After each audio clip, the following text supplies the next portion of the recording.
يم بأنه كذبوا بآياتنا وكانوا عنها غافلين. أعوذ بالله من الشيطان الرجيم.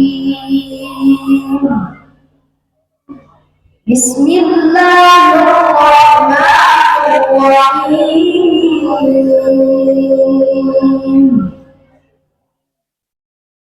قال يا قوم ليس لي سلام.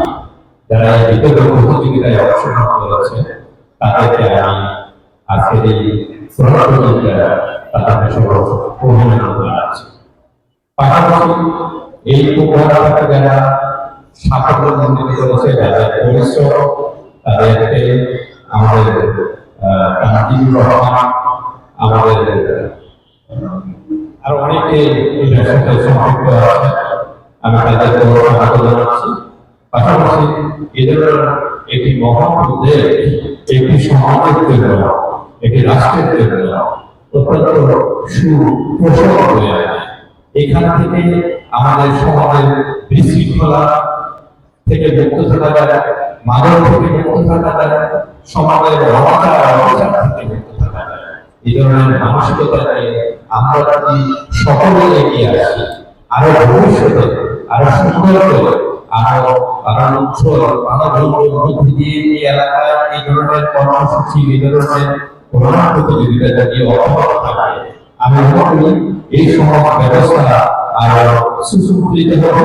আমি আশা করব এই অঞ্চলের এই যুব সমাজ এবং এই অঞ্চলের বিশিষ্ট ব্যক্তিবর্গদেরকে অনুরোধ জানাবো, ভবিষ্যতে আমাদের এত সুন্দর একটি মাদ্রাসা, যেটা আমি জেনে এসেছি বাংলাদেশে এই মাদ্রাসা ছাত্ররা পরীক্ষায় এই মাদ্রাসা 5টা প্রতিষ্ঠানের মধ্যে থাকে সবসময় রেজাল্ট। তাই আমরা সকলে মিলে এই মাদ্রাসা মুখে আরো উজ্জ্বল করার জন্য আমাদের এই যুব সমাজ এবং সমাজের ব্যক্তিবর্গদেরকে এগিয়ে আসার দরকার হবে। আমি আশা করব আমিও ব্যক্তিগতভাবে আপনাদের পাশে থাকবো, আপনাদের সহযোগিতা করবো এই ধরনের কল্যাণকর কাজ করার জন্য। সবাইকে ধন্যবাদ। আব্বাস আলী ভাইয়ের জন্য আগামীতে ইনশাআল্লাহ হয়তোবা 16 নম্বর ওয়ার্ডে উনি কাউন্সিলর পদে প্রার্থী, দোয়া করবেন উনি যেন আমাদের লিডার হিসেবে থাকতে পারে এবং এই 16 নম্বর ওয়ার্ডে মানুষের হয়ে কাজ করতে পারে। আমরা একজন সৎ লোক চাই আমরা, এবং আব্বাস আলী ভাই সেই সৎ লোক।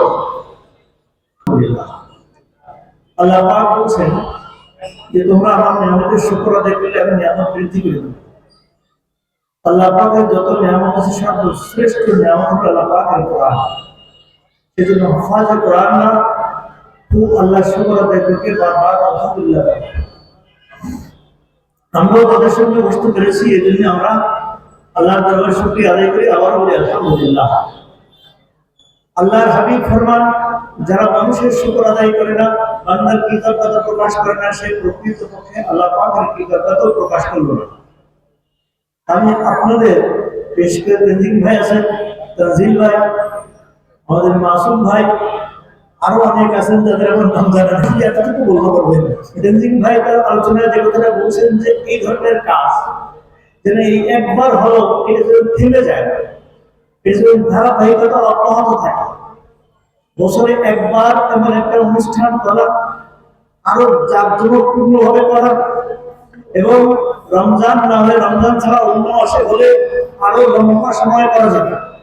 আরো সুন্দরভাবে প্যান্ডেল করে আরো ভালো মৌসুমে, যখন গরম না ঠান্ডার মৌসুমে সুন্দরভাবে ইনশাআল্লাহ তাআলা সেই পরিস্থিতির আপনাদের ভিতরে থাকা একটা আবেদন। আরেকটা বড় আবেদন, আলহামদুলিল্লাহ আমাদের দেশে জাতীয় পর্যায়ে অনেক কাজ হয় এবং সরকারিভাবে তার স্বীকৃতি হয়, তাদেরকে পুরস্কৃত করা হয়, আজীবন পুরস্কৃত করা হয়। বড় বড় খেলোয়াড়দের পিছনে সরকারি ফান্ড থেকে কোটি কোটি টাকা ব্যয় হয়, হয় কিনা? আপনারা আমার সে ভালো জানবেন। তারা ওয়ার্ল্ড চ্যাম্পিয়ন হয়ে আসে, একটু বল লাথালাথি করছে অথবা কি করছে, ব্যাডমিন্টন মারছে, হ্যাঁ, এমন কিছু খেলাধুলা করে।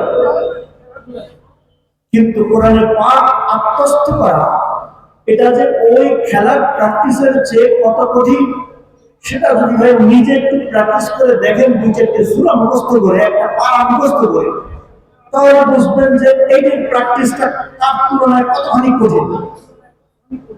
আলহামদুলিল্লাহ, এরকম একটা দুইটা পারা না, পুরা 30 পারা কোরআন শরীফ তারা আত্মস্থ করল এবং শতাধিক দেশের সঙ্গে, রাষ্ট্রের সঙ্গে প্রতিযোগিতা করে শ্রেষ্ঠত্ব অর্জন করে বাংলাদেশে আসে। এরকম কোন কোন ফাউন্ডেশনের পক্ষ থেকে কিছু হয়তো পুরস্কৃত করা হয়, তাদেরকে ধন্যবাদ জানানো হয়, কিন্তু জাতীয় পর্যায়ে, রাষ্ট্রীয় পর্যায়ে তাদের কোনো ঘোষণা নেই এবং তাদের কোনো পুরস্কার কিন্তু নেই। ঠিক বললাম না ভুল? যদি খেলোয়াড় পুরস্কার পেতে পারে চ্যাম্পিয়ন হয়ে, তাহলে কোরআনে পাক হেফজ করে ওয়ার্ল্ড চ্যাম্পিয়ন হয়ে সে কিছু পেতে পারে না? এই দাবি যদি আমি বা আমরা কেউ করি, এটাকে অন্যায়, অমূলক না ন্যায্য? নিশ্চয়ই ন্যায্য দাবি। কিন্তু আমাদের এই আওয়াজ, আমার এই ছোট্ট আওয়াজ পার্লামেন্ট পর্যন্ত পৌঁছবে না, কিন্তু আলহামদুলিল্লাহ আমাদের বড় ভাই একজন আছেন এখানে, একবার শীর্ষ নেতৃত্বের সঙ্গে ওনার কথা বসা। আমি আশা করব আপনারা সকলে আশা করি আমার সঙ্গে একমত হবে। আমি আশা করব ওনার মাধ্যমে আমি এই আওয়াজ প্রধানমন্ত্রীর কর্মপথ পর্যন্ত পৌঁছাতে চাই এবং এটা আগামী 1 বছরের ভিতরে আমরা এটার বাস্তবায়ন দেখতে চাই। বিগত সময়ে যে সমস্ত ওয়ার্ল্ড চ্যাম্পিয়ন হাফেজরা আছে, তারা দেশের বাইরে বিভিন্ন জায়গায় নামাজ পড়েছে। আমার ছাত্র আবু রায়হান আপনারা দেখছেন, ও মালয়েশিয়ায় নামাজ পড়ছে। হাফেজ তাকরিম দুবাইতে তারাবি নামাজ পড়ছে। এরকম আরো যারা আছে দেশের ভিতরে পড়ছে বা দেশের বাইরে পড়ছে। পেছনের সকলকে না হলে অন্তত আগামীর জন্য সরকারের বিভিন্ন নেক উদ্যোগ শুরু হয়ে গেছে, ইতিপূর্বেও ছিল। আমি আগামীর জন্য একটা নেক উদ্যোগ, ভালো উদ্যোগ তনজিম ভাইয়ের মাধ্যমে শীর্ষ নেতৃত্বের থেকে, প্রধানমন্ত্রীর মুখ থেকে এমন একটা ঘোষণা শুনতে চাই আমরা যে আগামীতে ওয়ার্ল্ড চ্যাম্পিয়ন হাফেজদেরকে সরকারিভাবে পুরস্কৃত করা হবে। কিভাবে?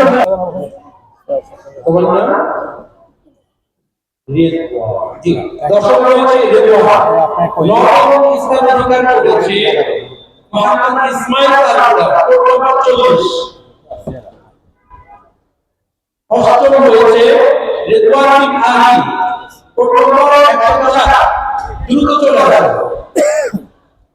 অষ্টম রয়েছে রেদওয়ান বিন আলী 150 দ্রুত চলে আসো। রেদওয়ান বিন আলী। সপ্তম রয়েছে মোহাম্মদ সাদ বিন ইউসুফ, কোড নম্বর 68।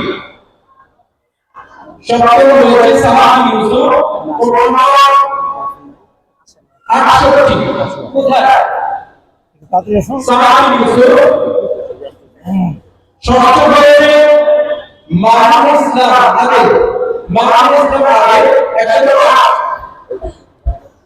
মাহমুদ ইসলাম আগে 108 ষষ্ঠ রয়েছে।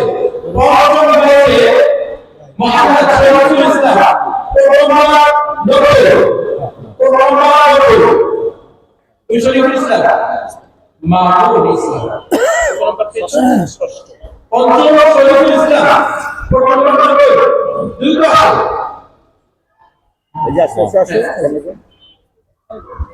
চতুর্থ হয়েছে হ্যাঁ, 3 জন বাকি আছে। তোমাদের নাম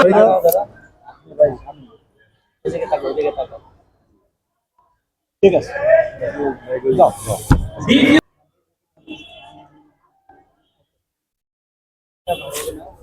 প্রথম স্থান অধিকার করেছে বলার বাকি আছে কিছু চলে আসো সামনে দেন মাশাআল্লাহ মাশাআল্লাহ আজকের চ্যাম্পিয়ন প্রথম স্থান অধিকার করেছে শরীফুল ইসলাম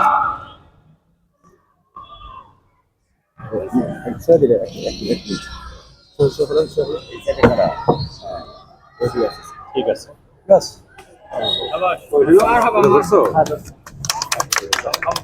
মাশাআল্লাহ সবাইকে অসংখ্য ধন্যবাদ আল্লাহ তাআলা সবাইকে জাযাকাল্লাহু খাইরান